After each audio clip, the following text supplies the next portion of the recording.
Hello hello hello. तो कैसे हो तुम लोग, है ना। उम्मीद करते हैं कि तुम लोग की पढ़ाई एकदम मस्त तरीके से चल रही होगी। मैथमेटिक्स में हम लोग जो है वेक्टर पढ़ रहे हैं, और वेक्टर में आज का जो टॉपिक है, दो टॉपिक है। एक है किसी वेक्टर का डायरेक्शन रेशियोज क्या होता है, और दूसरा है कि किसी वेक्टर का जो है डायरेक्शन कोसाइंस क्या होता है। एकदम डिटेल में देखेंगे कि किसी वेक्टर का जो है डायरेक्शन रेशियोज क्या होगा और किसी वेक्टर का डायरेक्शन कोसाइंस क्या होगा। एक चीज का ध्यान रखना है यहाँ कि जो डायरेक्शन रेशियो और डायरेक्शन कोसाइन पढ़ेंगे, ये हम लोग को दोबारा 3D में भी पढ़ना है ना। वेक्टर के बाद जो है हम लोग एक चैप्टर शुरू करेंगे 3D। तो 3D में भी जो है डायरेक्शन रेशियोज भी आएगा और डायरेक्शन कोसाइन भी आएगा। ध्यान रखो, डायरेक्शन रेशियोज का बहुत ही ज़्यादा यूज है, इसलिए उसको अच्छे से एकदम समझोगे, है ना। तो पहले हम लोग डायरेक्शन रेशियोज देख लेते हैं किसी वेक्टर का, उसके बाद फिर हम लोग डायरेक्शन कोसाइन देखेंगे। तो पहले हम लोग डायरेक्शन रेशियोज देखते हैं कि किसी वेक्टर का जो है डायरेक्शन रेशियोज क्या होता है। अब जैसे मान के चलो कि एक हम लोग अगर वेक्टर ले लें, है ना। कंसीडर ए वेक्टर, एक वेक्टर जो है हम लोग कंसीडर किए, मान लिए कि एक वेक्टर है। इसको मान लो हम आर वेक्टर से लिख रहे हैं। एक वेक्टर माने वो कितना है, आर वेक्टर। आपको मन है आप पी वेक्टर मान सकते हैं, ए वेक्टर मान सकते हैं, बी वेक्टर मान सकते हैं, सी वेक्टर मान सकते हैं, है ना। कोई एक वेक्टर मान लोगे और इसको कंपोनेंट फॉर्म में लिखना है कि ये मान के चलो ए आई कैप प्लस में बी जे कैप और प्लस में सी के कैप। बता दिए थे कि इस तरीके का फॉर्म जो है ये कंपोनेंट फॉर्म कहलाता है।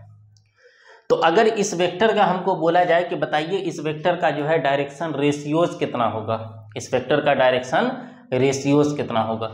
एक चीज ध्यान रखो, ये जो डायरेक्शन रेशियोज है इसको शॉर्ट में हम लोग इस तरीके से लिखते हैं, है ना। तो हम इसी का यूज करेंगे। अब अगर इसका हमको डायरेक्शन रेशियोज लिखना है, बहुत ही आसान बात है, ध्यान रखोगे। Direction ratios of R vector, direction ratios of R vector. तो अगर आर वेक्टर का हम लोग को डायरेक्शन रेशियोज लिखना है तो एकदम सिंपल है। देखो, आई को हटा दो, ए बचेगा, कॉमा देना है। जे को हटा दो, बी बचेगा, कॉमा देना है। और के को हटा दोगे, सी बचेगा। इसी को हम लोग बोलते हैं कि ये क्या है, डायरेक्शन रेशियोज है। बात को समझ रहे हो। अगर कोई एक वेक्टर दिया हुआ है और वेक्टर किस फॉर्म में है, कंपोनेंट फॉर्म में है, तो ध्यान रखो उसका जब डायरेक्शन रेशियोज लिखोगे तो उसके लिए आई जे और के तीनों को हटा दोगे और बाकी जो नंबर बचेगा उसको कॉमा के साथ लिख दोगे। जैसे एग्जांपल के लिए अगर हम लोग देखें तो मान के चलो कि आर वेक्टर बराबर दिया हुआ है 2i cap 4j cap minus 3k cap. बोला कि इसका डायरेक्शन रेशियोज बताइए कि direction ratios of R vector, direction ratios of R vector. तो आर वेक्टर का डायरेक्शन रेशियोज कितना हो जाएगा, आई को हटा दोगे 2 बचेगा, जे को हटा देंगे 4 बचेगा और के को हटा देंगे -3 बचेगा। ये अपना फाइनल आंसर हो जाएगा। इतनी बात समझ रहे हो। अगर कोई वेक्टर दिया रहेगा कंपोनेंट फॉर्म में तो इस तरीके से हम लोग को लिखना है डायरेक्शन रेशियोज। जल्दी नोट करो इसको।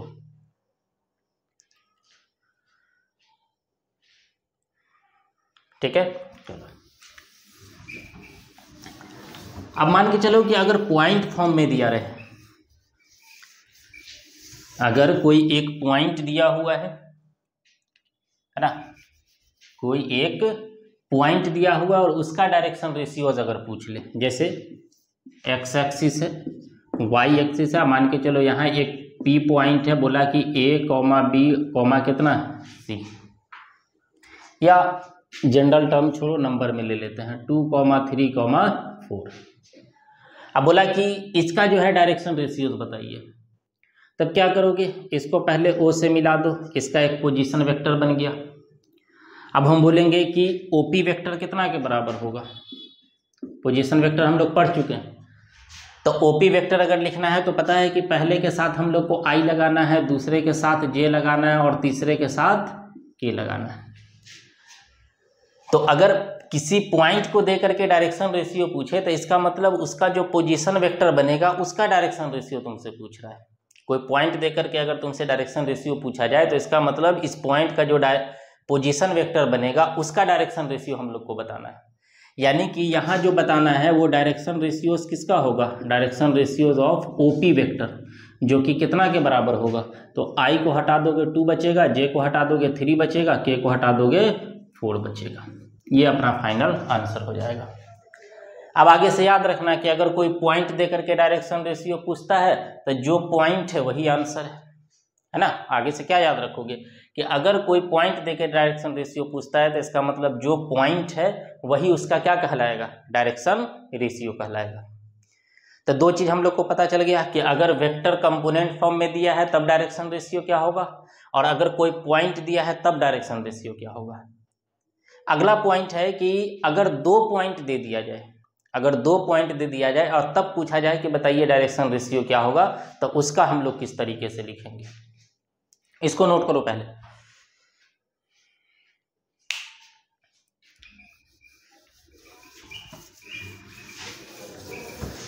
थोड़ा भी ध्यान दोगे ना तो एक एक बात जो है समझ आएगी।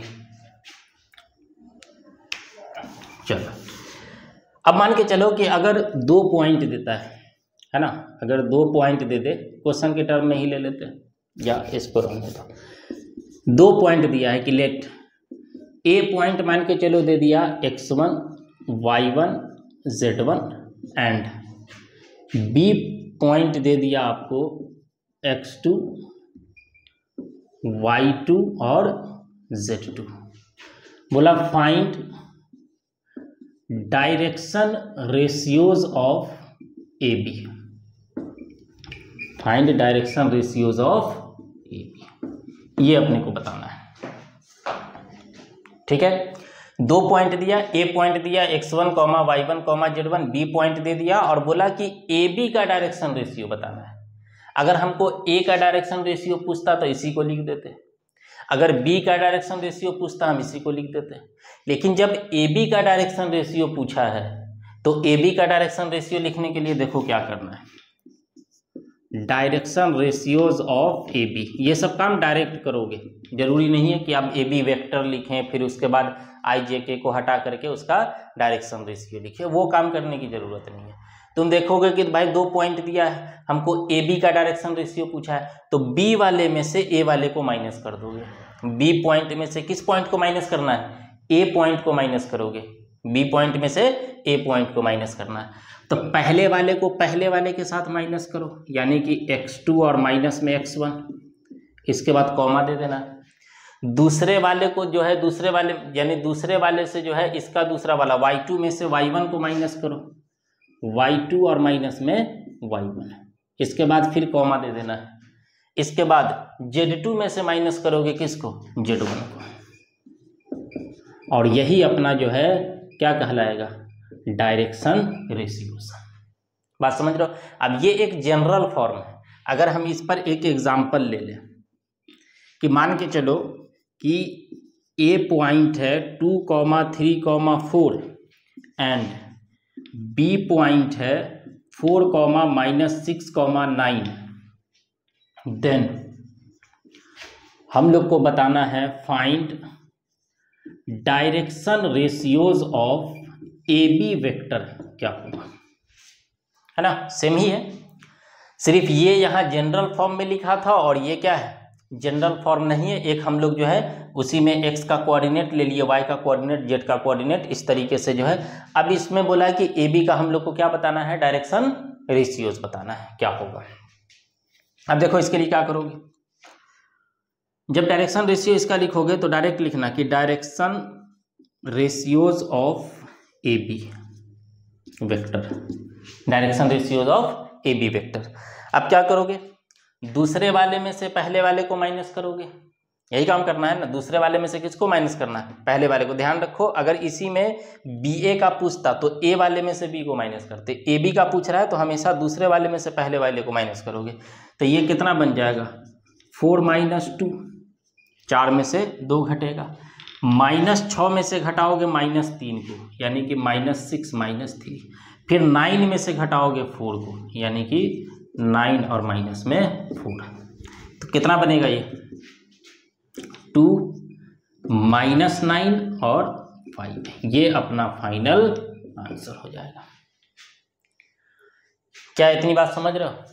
अब तीनों बात एकदम अच्छे से ध्यान रखोगे, इसलिए कि 3D में इसको यूज करना है। बार बार आएगा जो है डायरेक्शन रेशियो निकालने का, कभी एक वेक्टर के लिए आएगा, कभी एक पॉइंट के लिए आएगा, कभी 2 पॉइंट के लिए आएगा।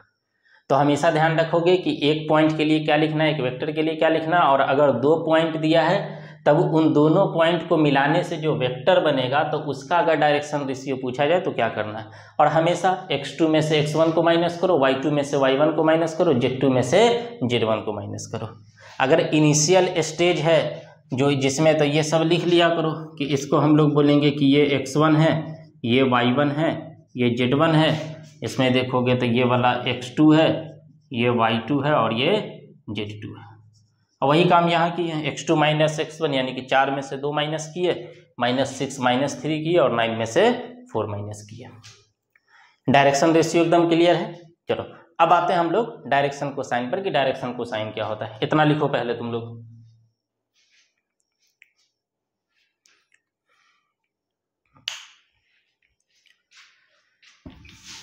चलो डायरेक्शन कोसाइंस को समझते हैं कि ये डायरेक्शन कोसाइन क्या है।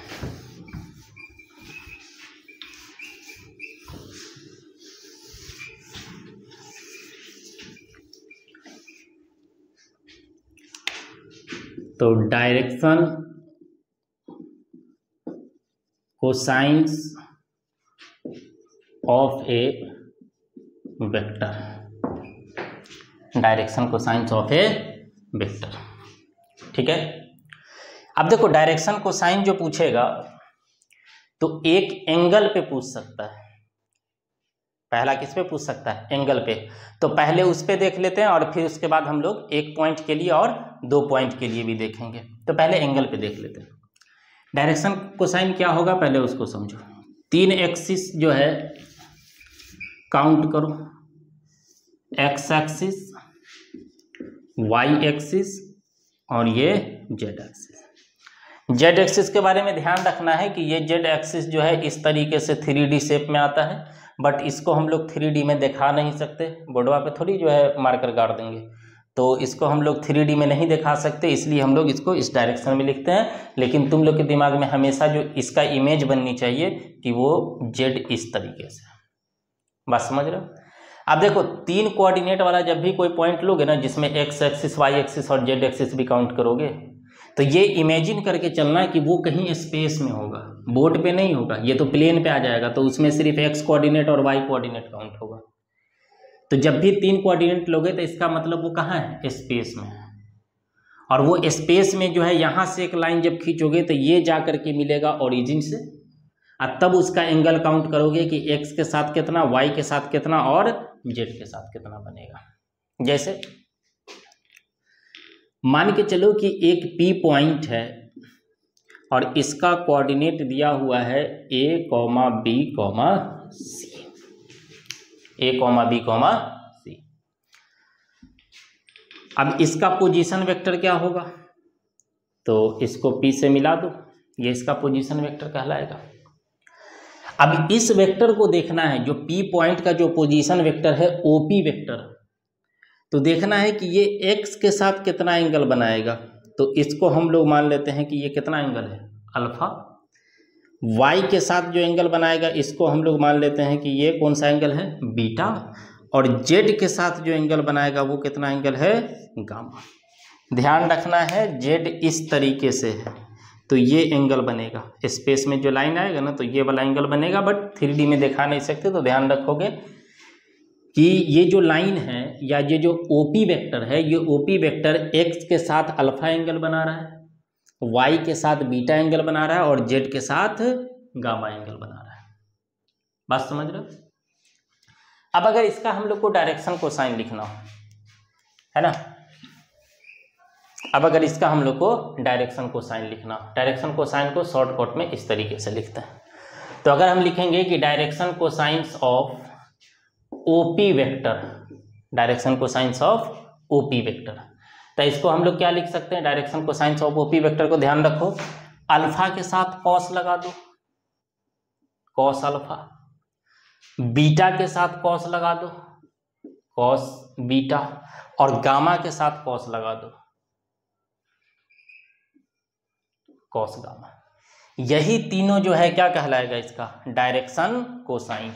यानी कि x के साथ जो एंगल बन रहा है उसके साथ कॉस लगा दो, y के साथ जो एंगल बन रहा है उसके साथ कॉस लगा दो, और z के साथ जो एंगल बन रहा है उसके साथ कॉस लगा दो, तो ये तीनों इसका क्या कहलाएगा, डायरेक्शन कोसाइंस। बात समझ रहे हो। अब देखो पहला जो x के साथ वाला जो डायरेक्शन कोसाइन होगा, बात समझ रहे हो, x के साथ के लिए, y के लिए और z के लिए, तो इन तीनों के लिए अलग अलग। जो पहला वाला होता है उसको हम लोग L बोल देते हैं कि L बराबर होता है कॉस अल्फा। दूसरे वाले को हम लोग M बोल देते हैं, स्मॉल m से डिनोट करते, ध्यान रखो, कॉस बीटा। और तीसरे वाले को हम लोग N बोल देते हैं, ये आ जाएगा कॉस गामा। तो ये भी ध्यान रखना है कि L बराबर कॉस अल्फा, यानी कि L की जब भी बात करेगा ये x के साथ होनी चाहिए, M की बात करेगा y के साथ एंगल होनी चाहिए, और अगर N की बात करेगा तो एंगल किसके साथ होनी चाहिए, z के साथ होनी चाहिए। अब बताओ कि अगर हमको डायरेक्शन कोसाइंस अगर पूछना रहा तो एंगल दे सकता है ना कि एक लाइन है जो x के साथ मान के चलो एंगल बना रहा है 30 डिग्री, y के साथ जो है मान के चलो बना लिया 60 डिग्री, z के साथ मान के चलो एंगल बना रहा है 45 डिग्री। अब तब बोलेगा कि जो है डायरेक्शन कोसाइन निकाल करके बताइए, तो आसानी से बता सकते हैं कितना होगा डायरेक्शन कोसाइंस। तो पहले इसको लिखो, फिर इस पर एक एग्जाम्पल देते हैं, सारी बात समझ आ जाएगी। जल्दी लिखो इसको।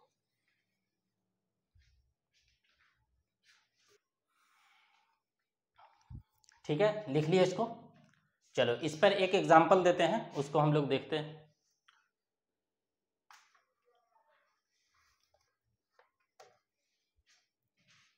इस पर एक एग्जाम्पल ले लेते हैं। इसका यूज आएगा, ध्यान रखना है, अभी हम लोग एंगल पे खेल रहे हैं इसलिए इसका यूज नहीं आया, अभी आगे जब बताएंगे तो इसका यूज आएगा। अब ऐसे मान के चलो कि ये लाइन x के साथ मान के चलो कि एंगल बना लिया 90 डिग्री। x के साथ कितना एंगल बनाया, 90 डिग्री। मान के चलो कि y के साथ एंगल बना लिया 135 डिग्री, और z के साथ मान के चलो एंगल बना लिया 45 डिग्री, है ना। इसमें ज़्यादा होशियारी नहीं दिखाओगी कि जा ये दोनों मिला करके 90 होता है, ये अकेले 90 लिख दिए। तो ध्यान रखो ये z इस तरीके से है और ये स्पेस में है ना, उस हिसाब से हम लोग एक एंगल ले रहे हैं कि ये 90 डिग्री है।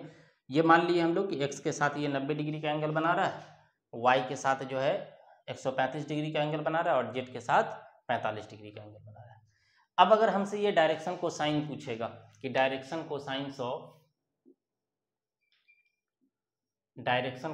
ऑफ ओपी वेक्टर, इसका मतलब हम लोग को एल, एम और एन बताना है। तो एल बराबर जो है अभी पढ़े कॉस अल्फा होता है। बताओ यहाँ पर अल्फा का मान ये होगा, ये किसका मान होगा, बीटा का, और ये मान हो जाएगा गामा का। तब कॉस अल्फा यानी कि कॉस अल्फा के जगह पर आ जाएगा 90 डिग्री, और कॉस 90 कितना होता है, 0। एम का मान निकालोगे, ये होता है कॉस बीटा, कॉस बीटा के जगह पर कितना आएगा 135 डिग्री। अब कॉस 135 को हम लोग लिख सकते हैं 90 और प्लस में 45।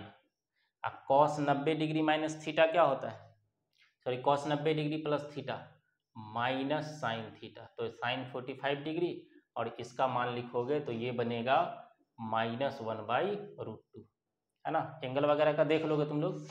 और n बराबर अगर लिखना हो तो ये होता है कॉस गामा, कॉस गामा का वैल्यू है 45 डिग्री, तो ये बन जाएगा 1/√2।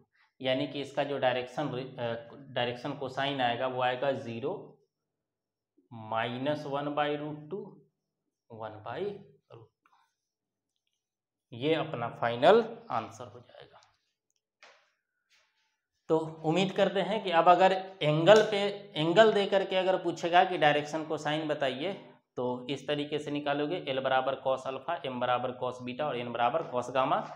एक्स के साथ जो एंगल है वो अल्फा है, वाई के साथ जो एंगल है वो बीटा है, और जेड के साथ जो एंगल है उसको हम लोग गामा बोल देते हैं। जल्दी नोट करो इसको, ठीक है। अब पॉइंट वाले पे आते हैं।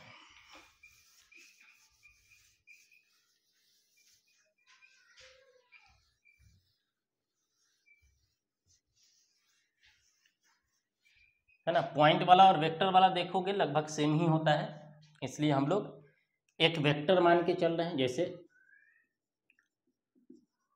Consider a vector, R vector मान लो हम लोग, आर वेक्टर जो हम लोग मान लिए A I cap B J cap plus C K cap, कोई दिक्कत नहीं। अब क्या इसका हम लोग डायरेक्शन रेशियो लिख सकते हैं, है ना। डायरेक्शन रेशियो आसानी से लिख सकते हैं। इसका डायरेक्शन रेशियो कितना होगा, अगर हम बोले कि direction ratios of R vector, तो आई को हटाओ, ए कॉमा बी कॉमा कितना बचेगा, सी बनेगा।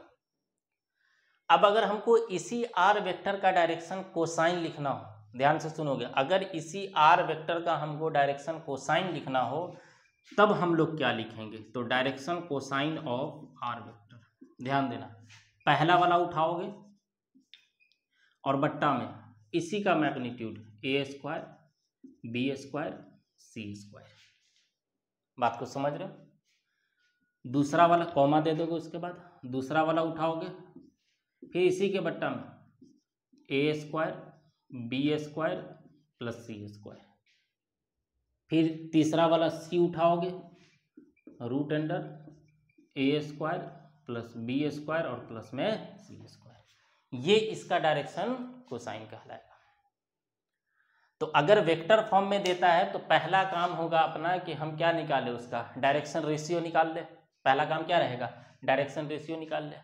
अब क्या करना है, पहला वाला डायरेक्शन रेशियो उठाना है और इसका मैग्नीट्यूड, मैग्नीट्यूड का मतलब ये होता है कि पहले वाले का स्क्वायर प्लस दूसरे वाले का स्क्वायर प्लस तीसरे वाले का स्क्वायर ओवर रूट, तीनों में भाग करते चलना है। पहले वाले में भी उसी से भाग करना है, दूसरे वाले में भी उसी से भाग करना है, तीसरे वाले में उसी से भाग करना है। अब ये जो पहला वाला है ये एल के बराबर होता है, ध्यान रखना। अभी लिखे थे कि जो कॉस अल्फा जो फर्स्ट वाला होता है उसको एल के बराबर लिखते हैं, तो ये बराबर होगा किसके, एल के, ये बराबर होगा किसके, एम के, और ये बराबर हो जाएगा एन के। इतनी बात समझ रहे हो। एक एग्जाम्पल लेते हैं इस पर एक हम लोग एग्जाम्पल ले लेते हैं। जैसे मान के चलो कि एक वेक्टर दिया,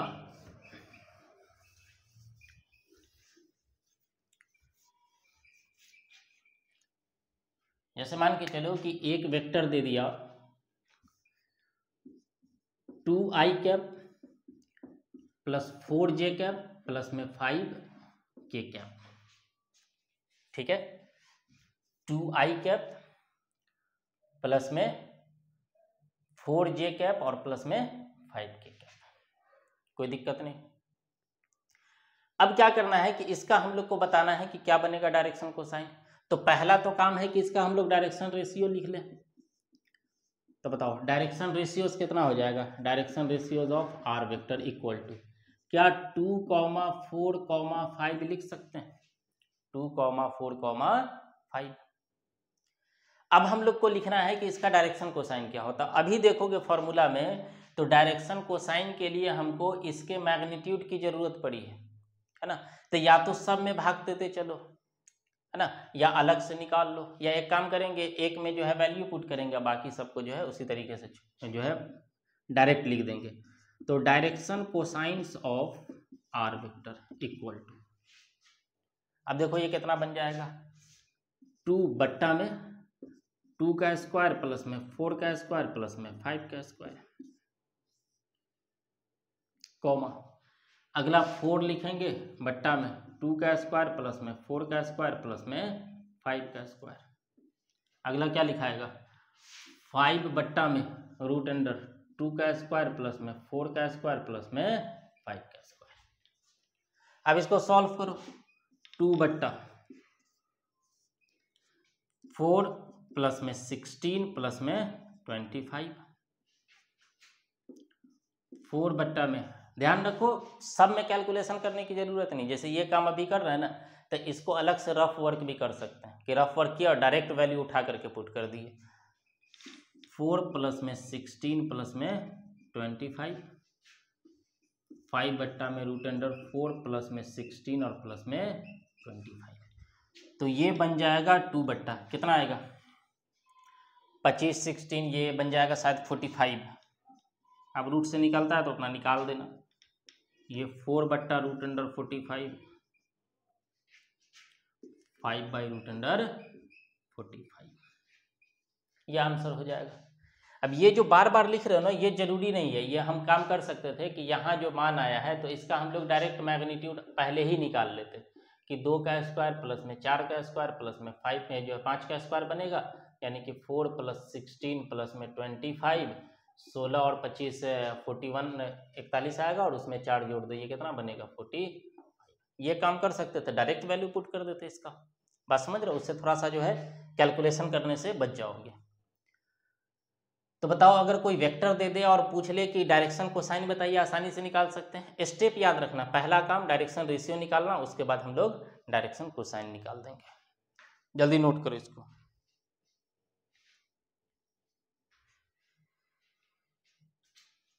ठीक है, आगे बढ़ते हैं। यहां हम लोग एक फॉर्मूला देख लेते हैं, यहां हम लोग एक फॉर्मूला देख लेते हैं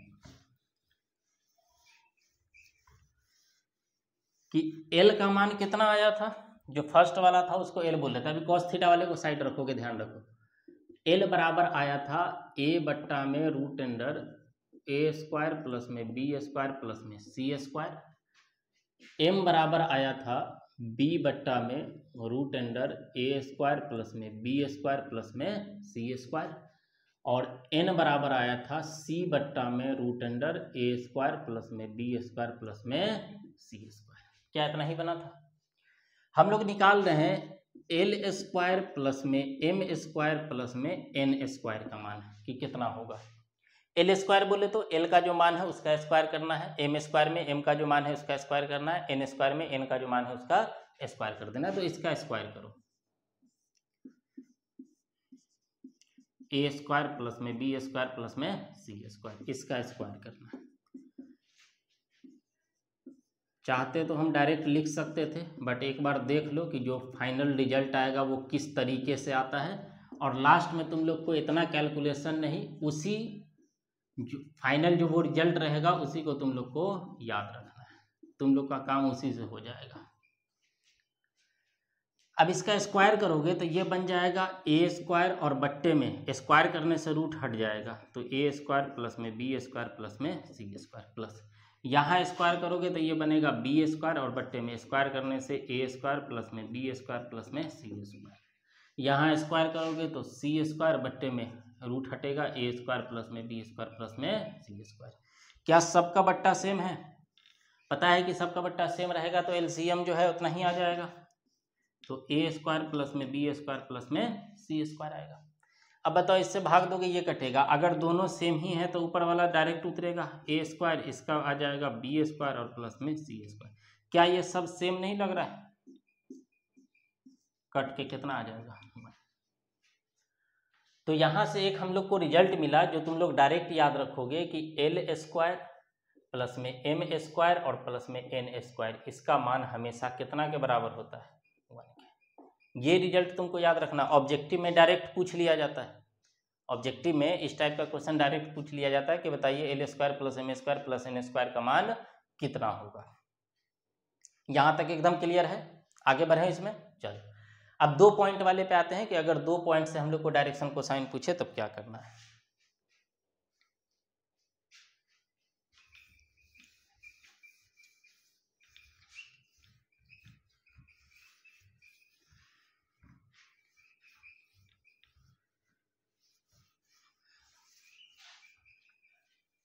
अभी शांत रहो, अभी रुकिए।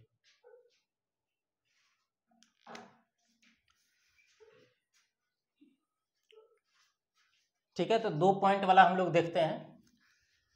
तो 2 पॉइंट वाले में पहले हम लोग मान लेते हैं कि 2 पॉइंट जो है वो दिया हुआ है x1, मान के चलो एक ए पॉइंट है जो दिया हुआ है x1, y1 और z1, एंड जो बी पॉइंट है वो दिया हुआ है x2, y2 और z2। बोला कि find direction cosine of A B vector. ठीक है, अब देखो इसका डायरेक्शन रेशियो हम लोग निकाल चुके हैं, ए बी का डायरेक्शन रेशियो कितना होगा ये हम लोग निकाल चुके हैं। ठीक है, अभी जो हम लोग को निकालना है वो क्या निकालना है, डायरेक्शन कोसाइन। अब देखो पहला काम क्या करते हैं, जब भी हम लोग को डायरेक्शन कोसाइन लिखना रहता है तो पहला काम हम लोग करते हैं डायरेक्शन रेशियो लिखने का। तो डायरेक्शन रेशियो पहले हम लोग लिखेंगे, किसका डायरेक्शन रेशियो लिखना है, तो direction ratio of A B vector. और ये कितना के बराबर होता है, तो बी वाले में से ए वाले को माइनस करते हैं।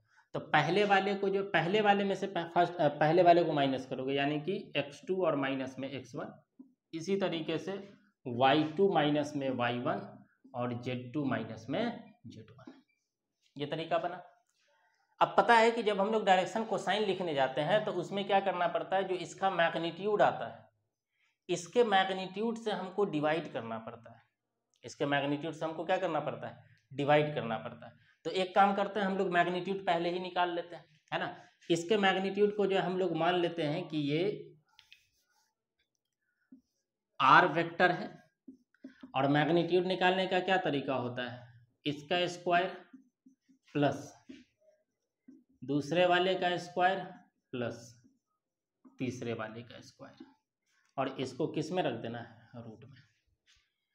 अब क्या होगा कि जो इतना बड़ा टर्म जो बार बार लिखना पड़ता था तो उससे हम लोग बच जाएंगे, है ना। इसको देख करके घबराना नहीं कि बाप रे कितना बड़ा फॉर्मूला है ना। इसलिए कि देखो जब नंबर देगा तो घटाने के बाद ये भी छोटा हो जाएगा, ये भी छोटा होगा, ये भी छोटा होगा, और जब इसका कैलकुलेशन करोगे तो बहुत छोटा नंबर आ जाएगा। बात समझ रहे हो। अब जब इसका हम लोग को डायरेक्शन कोसाइन लिखना है तो direction cosine of A B vector equal to क्या करोगे, फर्स्ट वाले को उठाओगे x2 माइनस x1, और डिवाइड चूंकि इतना से करना पड़ता है, बट इसी को हम लोग क्या मान चुके हैं, मॉड आर वेक्टर, तो इसको लिख देंगे मॉड आर वेक्टर, फिर कॉमा देंगे, दूसरा वाला उठाएंगे y2 माइनस y1, फिर इसको डिवाइड कर देंगे मॉड आर वेक्टर से, तीसरा वाला उठाएंगे z2 और माइनस में z1, और फिर इसको डिवाइड कर देंगे मॉड आर वेक्टर से। बात समझ रहे हो। तब जा करके ये फाइनल हम लोग का क्या निकल जाएगा, direction cosine of A B vector. अब ये जो पॉइंट लिए हैं ये किस में है, जनरल टर्म में। जब हम पॉइंट जो है नंबर देंगे तब उसके बाद देखोगे ये कैलकुलेशन बहुत आसान हो जाएगा। देख ही लेते हैं, इस पर एक एग्जांपल हम देते हैं। देखो